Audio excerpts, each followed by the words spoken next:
Hello student, स्वागत है आप सभी का संजय सर क्लास के इस वीडियो में, जिसमें हम लोग पढ़ रहे हैं कक्षा 10वीं गणित का अध्याय 3 और अध्याय 3 का प्रश्नावली 5। हम लोगों ने इस अध्याय में वर्ग समीकरण के बारे में पढ़ा है।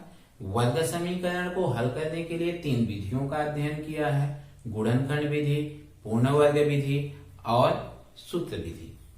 अब इस प्रश्नावली में हमको ये पता करना है कि समीकरण के मूल दिए हुए हैं तो हम समीकरण कैसे बनाएंगे।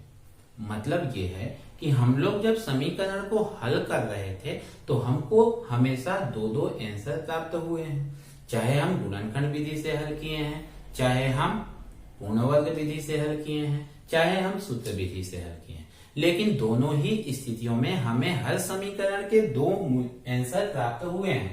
हमारा वर्ग समीकरण जो रहता है वो कैसा होता है? वर्ग समीकरण equal to ax square plus bx plus c equal to 0। ठीक है, इस समीकरण को जब हम हल करते थे तो हमको x के 2 वैल्यू प्राप्त होते थे। ठीक है, 2 वैल्यू, 2 मूल, पहला मूल और दूसरा मूल। हम जब सूत्र विधि से हल कर रहे थे तो एक बार प्लस लेके हल करते थे तो पहला मूल मिलता था, एक बार माइनस लेके हल करते थे तो दूसरा मूल मिलता था। यदि हम पहले मूल को अल्फा कहें और दूसरे मूल को नाम दे दे बीटा, कोई जरूरी नहीं है कि यही दें, हम अपनी तरफ से ये दे रहे हैं। ठीक है, पहले मूल को नाम दे देते हैं अल्फा और दूसरे मूल को नाम दे देते हैं बीटा। तो मूलों का योगफल का जो सूत्र होता है, मूलों का योग या मैं योगफल कहूं, ठीक है, तो ये क्या होता है? Alpha plus beta. ठीक है, मूलों का योगफल मतलब दोनों को जोड़ दिए और इसका मान जो होता है वो होता है माइनस बी बटे ए। बी क्या है? बी एक्स का गुणांक है और ए क्या है? एक्स स्क्वायर का गुणांक है। इस मान को हम डायरेक्ट यहां पर रख देंगे तो हमको मूलों का योगफल मिल जाएगा। ठीक है, और मूलों का जो गुणनफल होता है, मूलों का गुणनफल,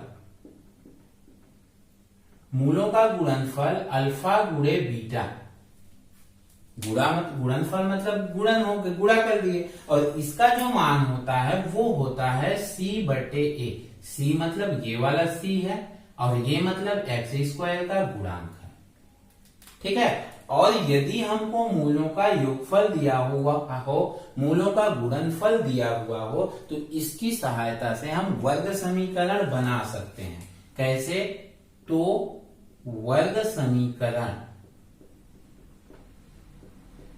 समीकरण इक्वल टू होता है एक्स स्क्वायर प्लस मूलों का योगफल, एक्स स्क्वायर माइनस मूलों का योगफल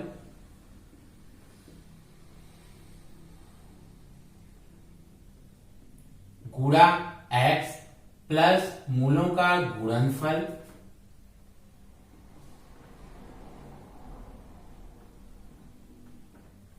बराबर 0। ठीक है, इसको दूसरे टाइप से अगर मैं लिखूं तो ऐसे भी लिख सकते हैं क्या? X square minus alpha plus beta into x plus alpha into beta equal to 0। ठीक है, अब हमको क्या करना है? यदि हमको मूलों का योगफल दिया हुआ है और मूलों का गुणनफल दिया हुआ है तो इस सूत्र में मान रखेंगे, हमको क्या प्राप्त हो जाएगा? वर्ग समीकरण। फिर से, अगर मूलों का योगफल दिया हुआ है, मूलों का गुणनफल दिया हुआ है, इस सूत्र में मान रखेंगे, हमको क्या मिल जाएगा? वर्ग समीकरण। यदि हमको मूल दिए हैं, अल्फा दिया हुआ है, बीटा दिया हुआ है, तो यहाँ पे अल्फा प्लस बीटा का मान रख देंगे, यहां पे अल्फा इंटू बीटा का मान रख दें, हमको क्या मिल जाएगा? वर्ग समीकरण। ठीक है, तीसरा चीज, यदि हमको ये समीकरण दिया हुआ है और हमको ज्ञात करना है मूलों का योगफल, तो इस सूत्र में मान रख देंगे, बी ए का मूलों का योगफल निकल जाएगा, सी ए का मान रख देंगे, मूलों का गुणनफल निकल जाएगा। हमको इस प्रश्नावली में यही करना है। जैसे हमारा जो पहला प्रश्न दिया हुआ है, पहला प्रश्न कहता है वर्ग समीकरण बनाइए, वर्ग समीकरण बनाइए जिनके मूलों का योगफल एवं मूलों का गुणनफल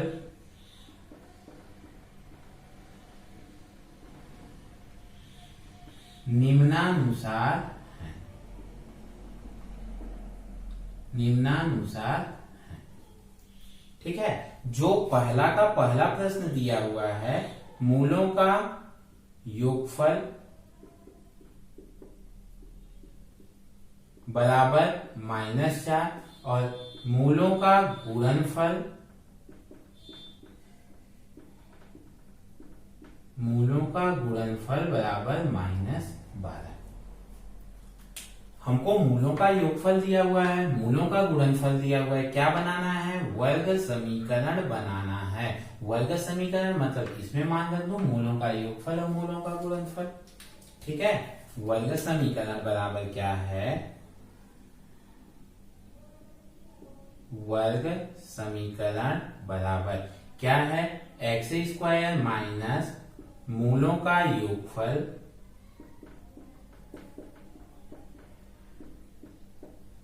मूलों का योगफल गुणे एक्स प्लस मूलों का गुणनफल मूलों का गुणनफल बराबर क्या हो जाएगा? 0। हम यहां से बस मान रखते हैं, मान रखेंगे तो क्या हो जाएगा? एक्स स्क्वायर माइनस मूलों का योगफल कितना है? -4x प्लस मूलों का गुणनफल कितना है? -12 बराबर 0। ध्यान रखिएगा, हम पहले लाइन में सभी को ब्रैकेट में ही लिखेंगे, अगले लाइन में इस ब्रैकेट को हटाएंगे, माइनस माइनस क्या हो जाएगा? +4x माइनस प्लस का गुणा होगा -12 बराबर 0। और ये हो जाएगा हमारा क्या? आंसर। ये हो जाएगा हमारा क्या? वर्ग समीकरण। ठीक है, इजी है, ज्यादा कठिन नहीं है। अगर मैं दूसरे प्रश्न की बात करूं, पहले का ही दूसरा, जिसमें दिया हुआ है मूलों का योगफल बराबर 6 और मूलों का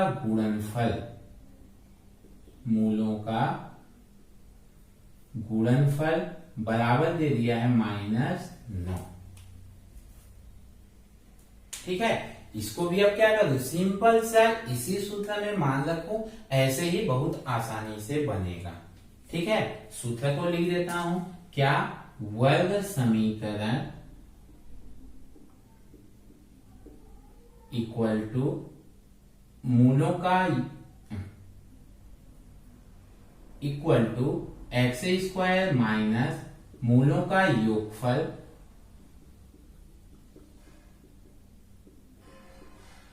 गुणे एक्स प्लस मूलों का गुणनफल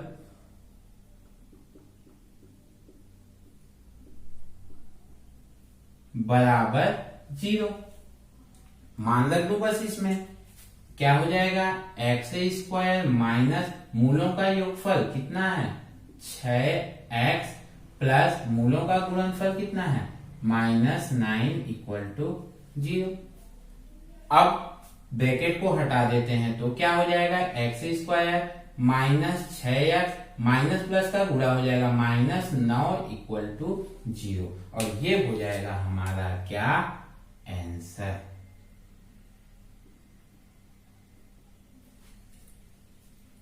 ठीक है, बहुत आसान है, बहुत सरल है।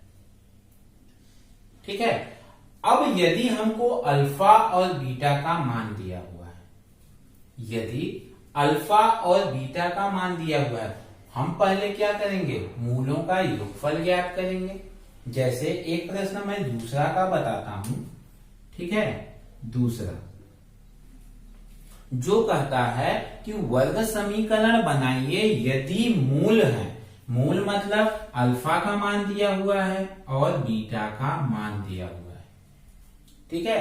किसका किसका मान दिया हुआ है, अल्फा का मान दिया हुआ है, बीटा का। पहले प्रश्न में अल्फा का मान 7 और बीटा का मान 4 दिया हुआ है, ठीक है। प्रश्न ऐसे दिया हुआ है कि जिनके मूल 7 और 4 है। तो हम ये मान लेंगे कि माना पहला मूल अल्फा बराबर 7, दूसरा मूल बीटा बराबर 4। इस सूत्र में मान रख देते हैं, ये ग्रीन कलर में रखा हूं, इसमें सिर्फ मान रख देता हूं। वर्ग समीकरण क्या बन जाएगा, वर्ग समीकरण equal to x square minus alpha plus beta x plus alpha into beta equal to क्या हो जाएगा, 0। बस उसमें मैं मान रखूंगा। कैसे, equal to x square minus alpha का मान 7 धन बीटा का मान 4 एक्स प्लस अल्फा का मान 7 गुणे बीटा का मान 4 बराबर 0।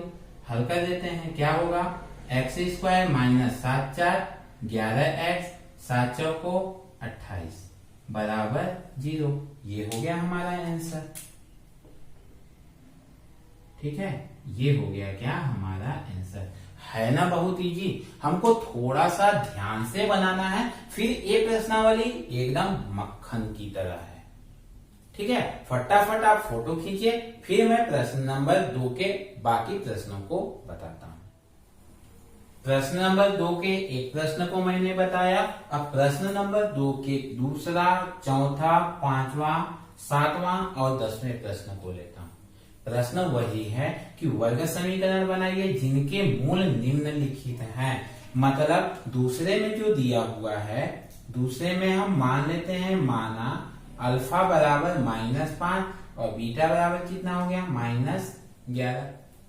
सिंपल वे में जो सूत्र है क्या है, वर्ग समीकरण, वर्ग समीकरण बराबर क्या है, x square minus alpha plus beta x plus alpha into beta equal to 0।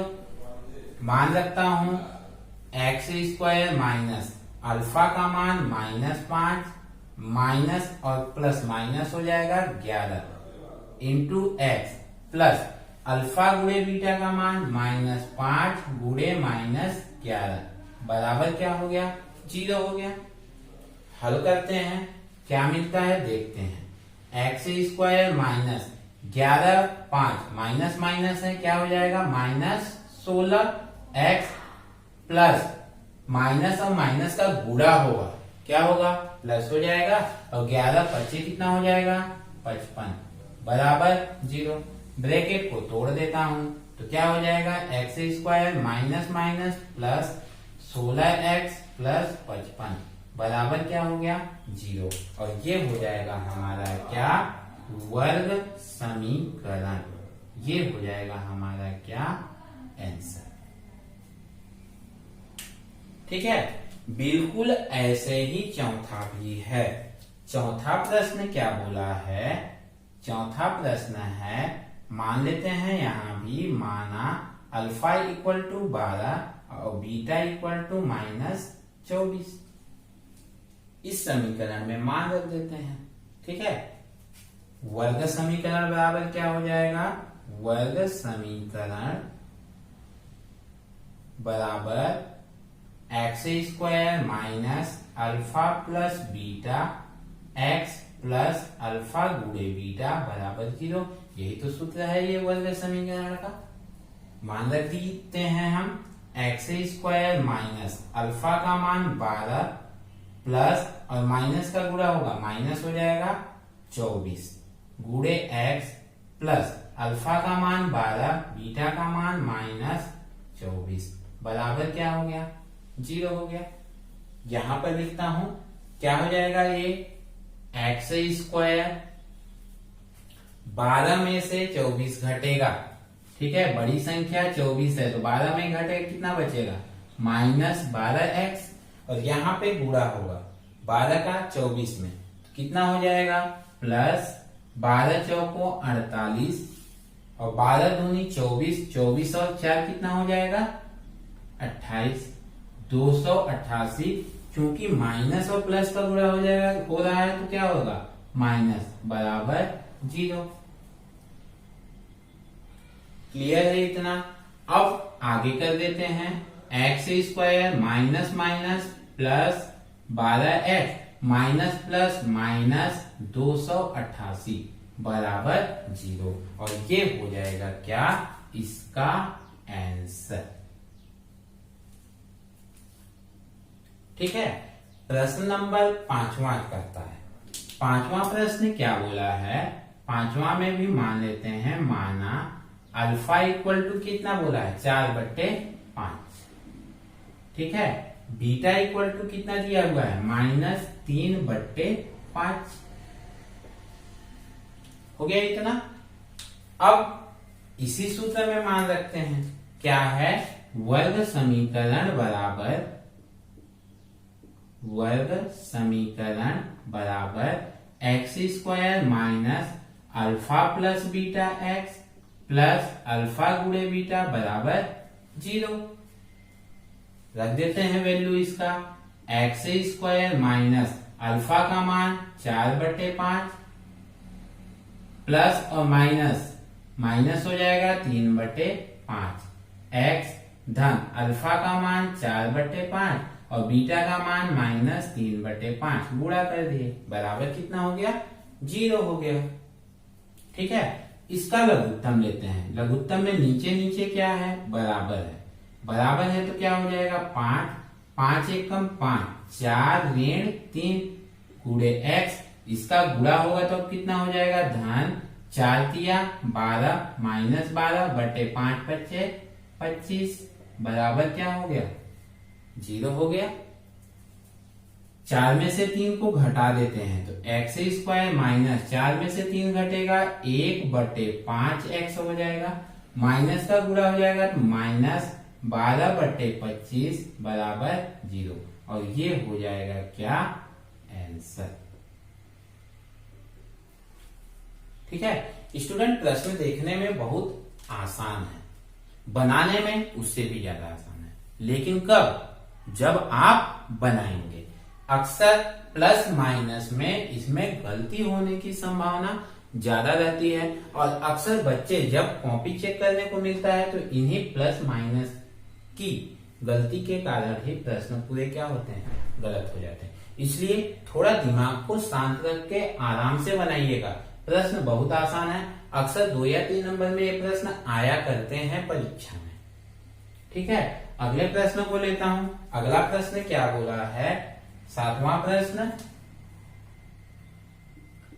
प्रश्न बोला है, मान लेते हैं इसमें भी, माना अल्फा का मान कितना दिया हुआ है -1/3 और बीटा का मान कितना दिया हुआ है 2/5। ठीक है। हम अब सूत्र में मान रख देते हैं। सूत्र वर्ग समीकरण का क्या है, वर्ग समीकरण बराबर x square minus alpha plus beta x plus alpha गुणे बीटा बराबर 0। यही तो सूत्र है।